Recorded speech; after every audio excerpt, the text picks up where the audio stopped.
कस्तूरीतिलकं ललाटपटले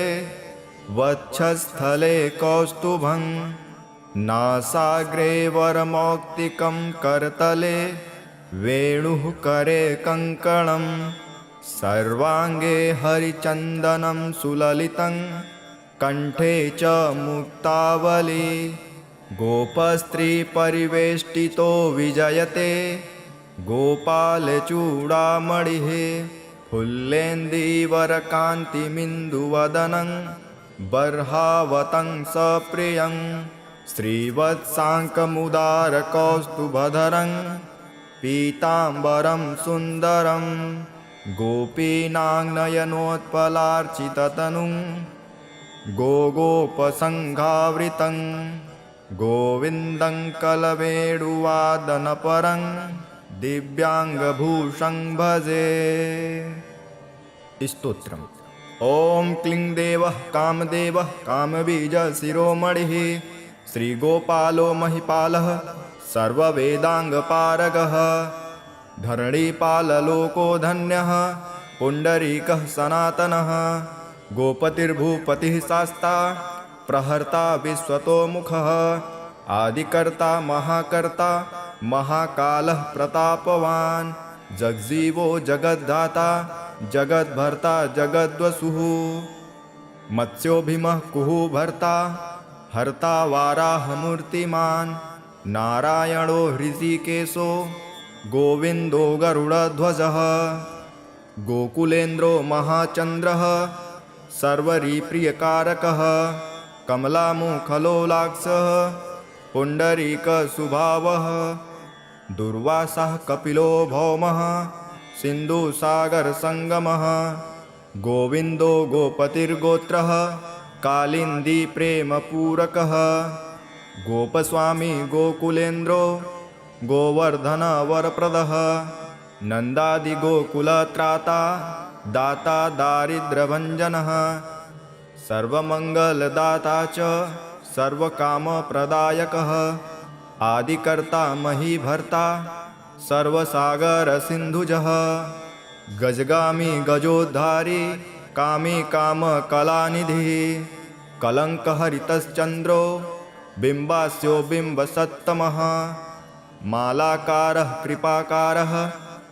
कोकिलास्वरभूषणः रामो नीलाम्बरो देवो हलिदुर्दं मर्दनः सहस्राक्ष पुरीभेत्ता महामारी विनाशनः शिवः शिवः तमोभेत्ता बलाराति प्रपूजकः कुमारी वरदायी च वरेण्यो मिनकेतनः नरो नारायणो धीरो राधापतिरुदारधिः श्रीपतिः श्रीनिधिः श्रीमान् मापतिः प्रतिराजः वृन्दापतिः कुलग्रामी धामी ब्रह्म सनातनः रेवतीरमणो रामश्च अञ्जलश्चारुलोचनः रामायणशरीरोऽयं रामी रामः श्रियः पतिः शर्वरः शर्वरी शर्वः सर्वत्र शुभदायकः राधा राधयितो राधी राधाचित्तप्रमोदकः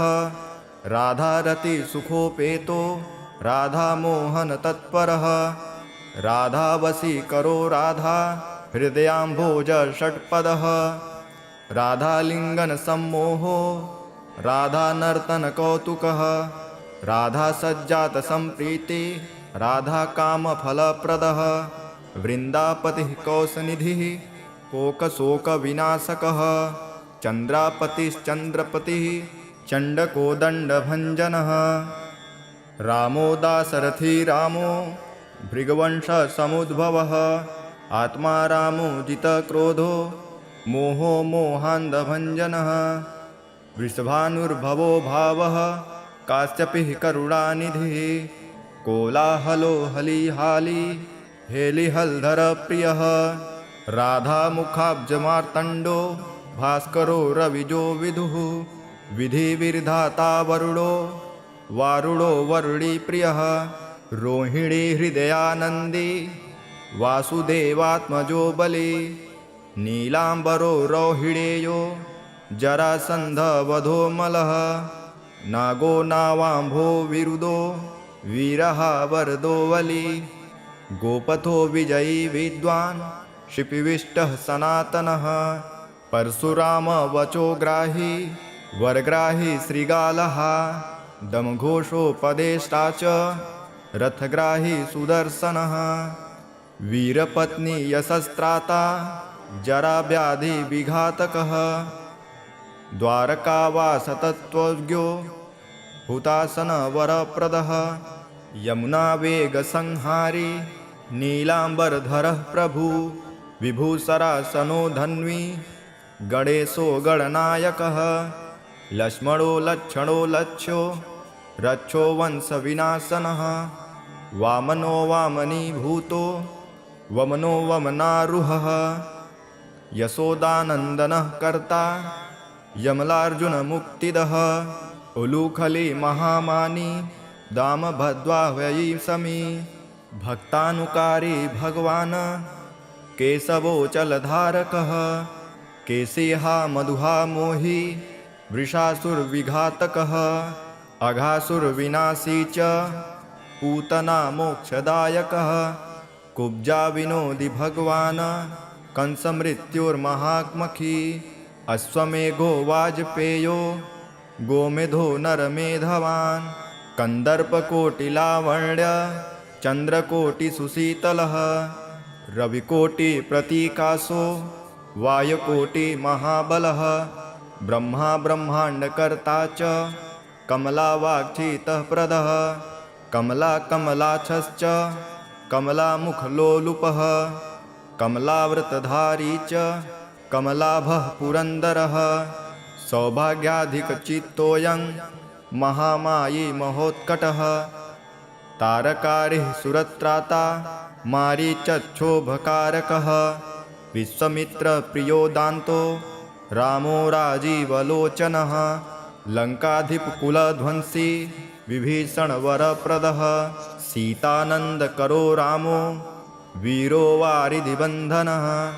खरदूषणसंहारी साकेतपुरवासनः चन्द्रावलीपतिः कूलः केशिकंसवधोमरः माधवो मधुहा माध्वी माध्वीको मधवो मधु मुञ्जाटवीगाहमानो धेनुकारीर्धरात्मजः वंशीवटविहारी च गोवर्धनवनाश्रयः तथा तालवनोद्वेषी भाण्डीवरनशङ्खः क्रीडावर्तकथाकारी वृषभानुसुतापतिः राधाप्राणसमो राधा वन्दना भजधूव्रतः गोपीरञ्जनदैवज्ञो लीलाकमलपूजितः क्रीडाकमलसन्दोहो गोपिकाप्रीतिरञ्जनः रञ्जको रञ्जनो रङ्गो रङ्गीरङ्गमहीरुहः कामकामारिभक्तोऽयं पुराणपुरुषः कवि नारदो देवलो भीमो बालो बालमुखाम्बुजः अम्बुजो ब्रह्मसाक्षी च योगी दन्तवरो मनुः योगी दत्तवरो मुनिः ऋषभः पर्वतो ग्रामो नदी पवनवल्लभः पद्मनाभं सुरज्येष्ठो ब्रह्मा रुद्रहिभूषितः गणानां त्राणकर्ता च गणेशो ग्रहिणो ग्रही गणाश्रयो गणाध्यक्ष क्रोडीकृतजगत्त्रयः यादवेन्द्रो द्वारकेन्द्रो मधुरावल्लभो धुरी भ्रमरः कुन्तली कुन्ती सुरक्षी महामखी यमुनावरदाता च काश्यपस्य वरप्रदः शङ्खचूडवधो दामो गोपीरक्षणतत्परः पञ्चजन्यकरो रामी त्रिरामी वनजोजयः फाल्गुनः फाल्गुनसखो विराधवधरारकः रुक्मिणीप्राणनाथश्च सत्यभामा प्रियङ्करः कल्पवृक्षो महावृक्षो दानवृक्षो महाफलः अंकुशो भूसरो भामो भामको भ्रामको हरिः सकलः शाश्वतो वीरो यदुवंशी शिवात्मकः पद्युमो बालकर्ता च प्रहर्ता दैत्यः प्रभुः महाधनो महावीरो वनमाला विभूषणः तुलसीदाम सौभाग्यो जालंधर विनाशनः सुरः सूर्यो मृकण्डश्च भास्करो विश्वपूजितः रविस्तमोहावह्निश्च वाण्डवो बलवानलः दैत्यदर्प विनाशी च गरुडो गरुडाग्रजः गोपीनाथो महीनाथो वृन्दानाथो वरोधकः प्रपञ्ची पञ्चरूपश्च लतागुल्मश्च गोपतिः गङ्गा च यमुना रूपो गोदावेत्रवती तथा कावेरी नर्मदा तापी गण्डकी सरयुस्तथा राजसस्तामसः सत्त्वी सर्वांगी सर्वलोचनः सुधामयो मृतमयो योगिनी वल्लभः शिवः बुद्धो बुद्धिमतां श्रेष्ठो विष्णुर्जिष्णुः सचीपतिः वंशी वंशधरो लोको विलोको मोहनाशनः रवरावो रवो रावो बालो बलबलाहकः शिवो रुद्रो नलो नीलो लाङ्गली लाङ्गलाश्रयः पारदः पावनो हंसो हंसारूढो जगत्पतिः मोहिनी मोहनो मायी महामायो महामखी वृषो वृषा कपिः कालः काली दमनकारकः कुब्जा भाग्यप्रदो वीरो रजकक्षयकारकः कोमलो वरुणो राजा जलजो जलधारकः हारकः सर्वपापघ्नः परमेष्ठी पितामहः खड्गधारी कृपाकारी राधारमणसुन्दरः द्वादशारण्यसम्भोगी शेषनागफलालयः कामः श्यामः सुखस्त्रिदः श्रीपतिः श्रीनिधिः कृतिः हरिर्हरो नरो नारो नरोत्तम इषुप्रियः गोपालिचित्तहर्ता च कर्ता संसारतारकः आदिदेवो महादेवो गौरीगुरुनाश्रयः साधुर्मधुर्विधुर्धाता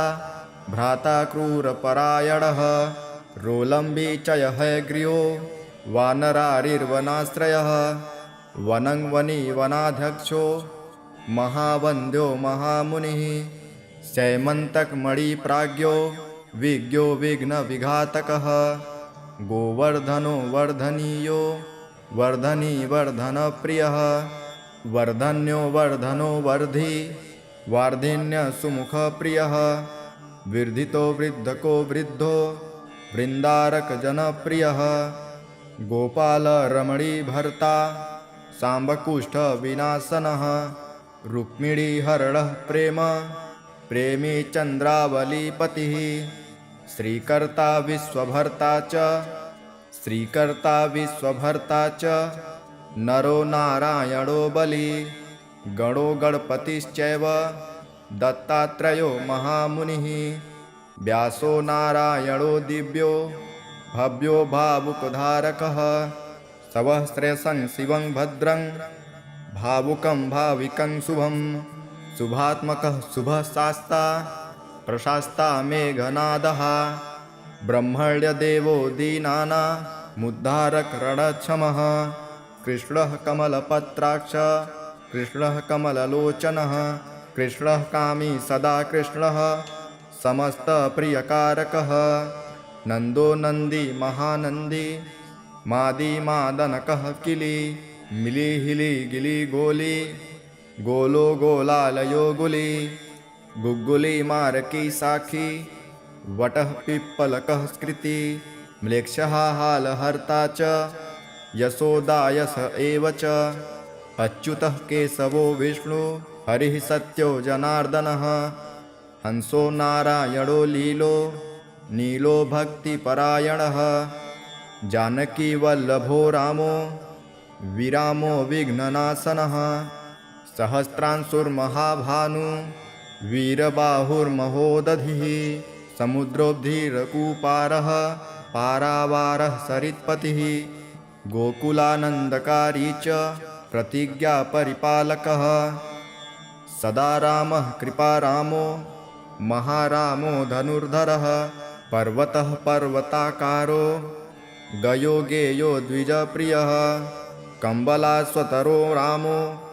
रामायणप्रवर्तकः द्योर्दिवो दिवसो दिव्यो द्योर्दिवो दिवसो दिव्यो भव्यो भवि भयापहः पार्वती भाग्ययसहितो भ्राता लक्ष्मीविलासवान् विलासी साहसी सर्वे गर्वी गर्वितलोचनः मुरारिर्लोकधर्मज्ञो जीवनो जीवनान्तकः यमो यमादिर्यमनो यामी यामविधायकः वंशुली पांशुः पाण्डुर्जुनवल्लभः ललिता चन्द्रिका माली माली मालाम्बुजाश्रयः अम्बुजाक्षो महायक्षो दक्षिश्चिन्तामणिः प्रभु मणिर्दीर्णमणिश्चैव केदारो वदराश्रयः बदरीवनसम्प्रीतो व्यासः सत्यवतीसुतः अमरारी निहन्ता च सुधा सिन्धुर्विदुधय चन्द्रो रवि शिवः शूली चक्री चैव गदाधरः श्रीकर्ता श्रीपतिः श्रीधः श्रीदेवो देवकीसुतः श्रीपतिः पुण्डरीकाक्षः पद्मनाभो जगत्पतिः वासुदेवो प्रमेयात्मा केशवो गरुडध्वजः नारायणः परं धाम देवदेवो महेश्वरः चक्रपाणिः कलापूर्णो वेदवेद्यो दयानिधिः भगवान् सर्वभूतेषु गोपालः सर्वपालकः अनन्तो निर्गुणोऽनन्तो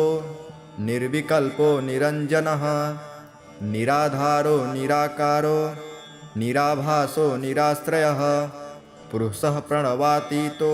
मुकुन्दः परमेश्वरः क्षणावनिः सार्वभौमो वैकुण्ठो भक्तवत्सलः विष्णुर्दामोदरः कृष्णो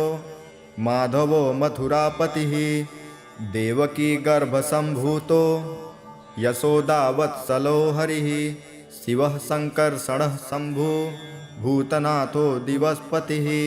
अव्ययः सर्वधर्मज्ञो निर्मलो निरुपद्रवः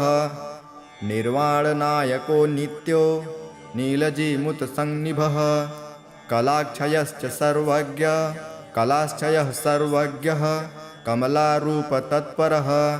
ऋषिकेशः पीतवासो वासुदेवप्रियात्मजः नन्दगोपकुमारार्यो नवनीतासनः प्रभु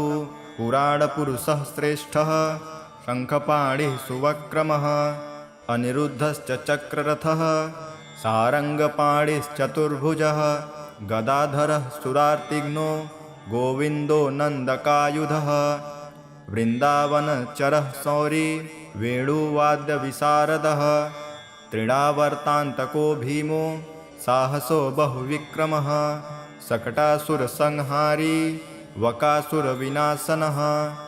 धेनुकासुरसङ्घातः पूतनारी नृकेसरी पीतामहो गुरुः साक्षी प्रत्यगात्मा सदाशिवः अप्रमेयः प्रभुप्राज्ञो अप्रतर्क्य स्वप्नवर्धनः क्षीराब्धिशयनो धाता लक्ष्मीवान् लक्ष्मणाग्रजः धात्रीपतिरमेयात्मा चन्द्रशेखरपूजितः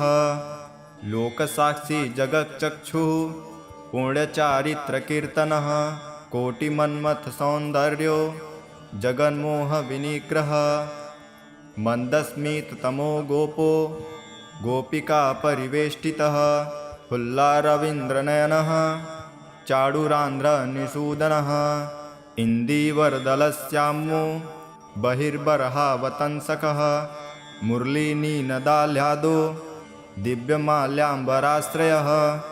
शुकपोलयुगः शुभ्रू युगलः सुललाटकः कम्बुग्रीवो विशालाक्षो लक्ष्मीवान् शुभलक्षणः पीनवक्षाश्चतुर्बाहु चतुर्मूर्तिस्त्रिविक्रमः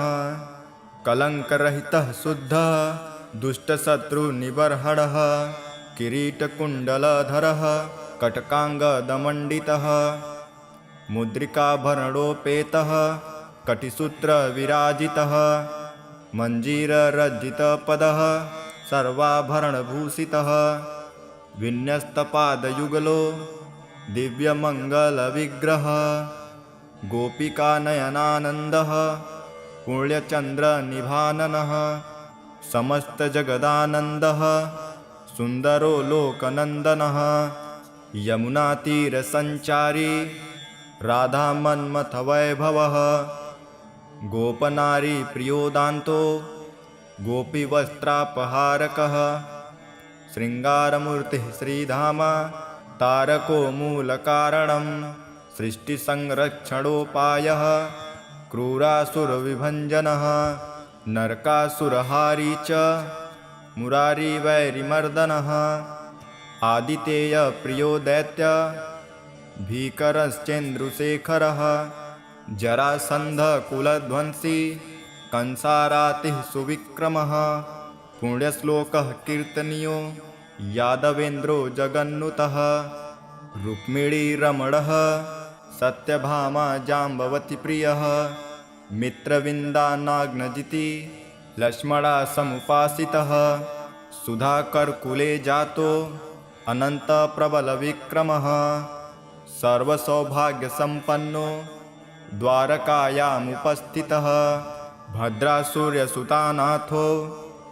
लीलामानुषविग्रहः सहस्रषोडशस्त्रीशो भोगमोक्षैकदायकः वेदान्तवेद्यः संवेद्यो वेद्यो ब्रह्माण्डनायकः गोवर्धनधरो नाथ गोवर्धनधरो नाथः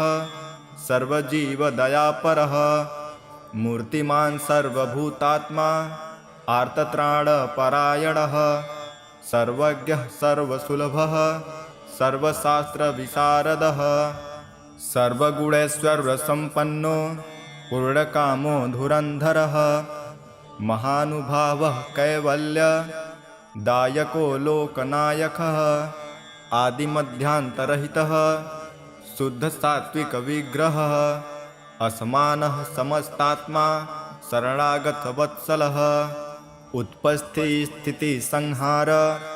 कारणं सर्वकारणं गम्भीरः सर्वभावज्ञः सच्चिदानन्दविग्रहः विश्वक्सेनः सत्यसङ्घः सत्यवान् सत्यविक्रमः सत्यव्रतः सत्यसंज्ञः सर्वधर्मपरायणः आपन्नार्तिप्रशमनो द्रौपदीमानरक्षकः कन्दर्पजनकः प्राज्ञो जगन्नाटकवैभवः भक्तिवैश्यो गुणातीतः सर्वैश्वर्यप्रदायकः दमघोषसुतद्वेषी बाणबाहुविखण्डनः भीष्मभक्तिप्रदो दिव्यः कौरवान्वयनाशनः कौन्तेयप्रियबन्धुश्च पार्थश्चन्दनसारथी नारसिंहो महावीरः स्तम्भजातो महाबलः प्रह्लादवरदः सत्यो देवपूज्यो भयङ्करः उपेन्द्र इन्द्रावर्जो वामनो बलिबन्धनः गजेन्द्रवरदः स्वामी सर्वदेवनमस्कृतः शेषपर्यङ्कशयनो वैतनेयरथोजयी अव्याहतबलैश्वर्य सम्पन्नः पूर्णमानसः योगेश्वरेश्वरः साक्षी क्षेत्रज्ञो ज्ञानदायकः योगिहृत्पङ्कजावासो योगमायासमन्वितः नादबिन्दुकलातीत चतुर्वर्गफलप्रदः सुषुम्नामार्गसञ्चारी देहस्यान्तसंस्थितः देहस्यान्तरसंस्थितः देहेन्द्रियमनः प्राण साक्षी चेतः प्रसादकः सूक्ष्मः सर्वगतो देही ज्ञानदर्पणगोचरः तत्त्वत्रयात्मको व्यक्तः कुण्डलीसमुपाश्रितः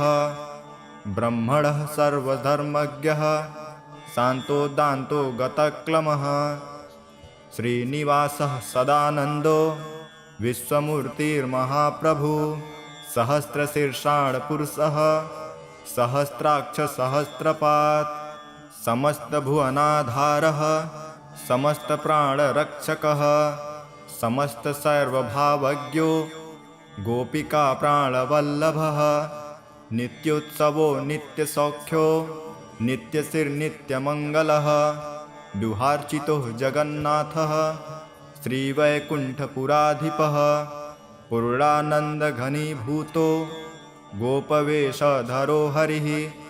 कलापकुसुमश्यामः कोमलः शान्तविग्रहः गोपाङ्गनावतोऽनन्तो वृन्दावनसमाश्रयः वेणुवादरतः श्रेष्ठो वेदानां हितकारकः बालक्रीडासमासक्तो नवनीतस्य तस्करः गोपालकामिनीजारः चोरजारशिखामणिः परं ज्योतिपराकाशः परावासः परिस्फुटः अष्टादशाक्षरो मन्त्रो व्यापको लोकपावनः सप्तकोटिमहामन्त्र शेखरो देवशेखरः विज्ञानज्ञानसन्धान तेजोराशिर्जगत्पतिः भक्तलोकप्रसन्नात्मा भक्तमन्दारविग्रहः भक्तदारिद्र्यदमनो भक्तानां प्रीतिदायकः भक्ताधीनमनः पूज्यो भक्तलोकशिवङ्करः भक्ताभीष्टप्रदः सर्व भक्ताघोगनिकृन्तनः अपारकरुणासिन्धु भगवान् भक्ततत्परः। इति श्रीसम्मोहनतन्त्रे पार्वतीश्वरसंवादे श्रीगोपालसहस्रनामस्तोत्रं सम्पूर्णम्।